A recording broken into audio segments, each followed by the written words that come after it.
Aston Martin Valhalla, la versione definitiva in produzione tra qualche mese. Vi racconto di più di questa supercar a motore centrale, la prima di Aston Martin, prodotta in poco meno di 1000 esemplari. Abbiamo parlato di supercar, in realtà questa vettura è come se fosse un hypercar, soprattutto nelle prestazioni che adesso vi esporrò nei contenuti tecnici. Vi dico solo che ho avuto un inside. La vettura ha un tempo target al Nürburgring strepitoso, ancora da realizzare, ma davvero strepitoso, non vi dico altro. Iniziamo da quella che è l'anima di questa vettura, il motore.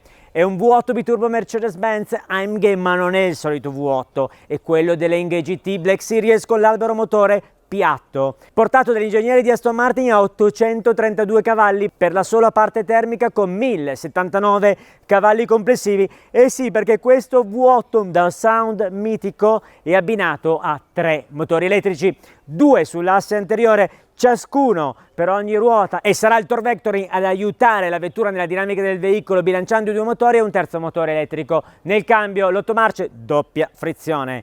1100 Nm complessivi. La firma di questa vettura anche nel sound, gli scarichi al posteriore, 2 scarichi alti qua per dare un sound davvero unico alla vettura, ma c'è un segreto e ve lo svelo, venite a vederlo. Gli scarichi per rispettare le normative sulle emissioni non sono 2 ma ben 4, esistono altri 2 scarichi qui sotto, proprio vicino alla parte aerodinamica, 2 tunnel, 2 condotti venturi che si vedono molto chiaramente per parlare di aerodinamica strepitosa. Non solo 2 condotti venturi, ma aerodinamica attiva, e lo vediamo da questa strepitosa ala posteriore. Non solo si alza, ma oltretutto può inclinarsi fino a 7 livelli per riuscire a aumentare il carico di forza da downforce, che arriva, pensate, a 600 kg a 240 km/h, che è un ammontare davvero elevatissimo. La SF90 si ferma ad esempio a 390 kg. Ha l'anteriore attiva, ma anche il front split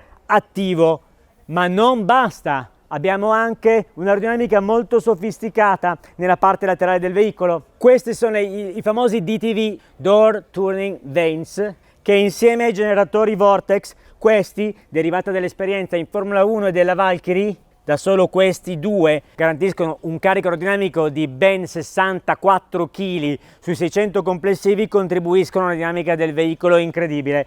Insieme poi a un altro elemento caratterizzante estetico, quella che è l'Air Scoop, la presa d'aria in alto, per dare fiato a quello che è il propulsore ai 1079 cavalli complessivi. Le porte si aprono in questo modo per garantire l'accesso all'abitacolo, e poi vi svelo un segreto: qui abbiamo il carburante e dal lato opposto il plug-in per caricare la batteria, che pesa poco più di 80 kg, per garantire un peso 1655 kg a secco. Impressionante l'abitacolo, leggerissimi questi sedili, solo 4 kg, davvero super light, tanto carbonio all'interno di questo abitacolo, scelte come finiture cromatiche con l'Alcantara e l'Onyx Black complessivo. Davvero mi fa impazzire essere qui dentro con la telecamera posteriore pronta a farci vedere le vetture che difficilmente riusciranno a inseguirci con una vettura di questo tipo.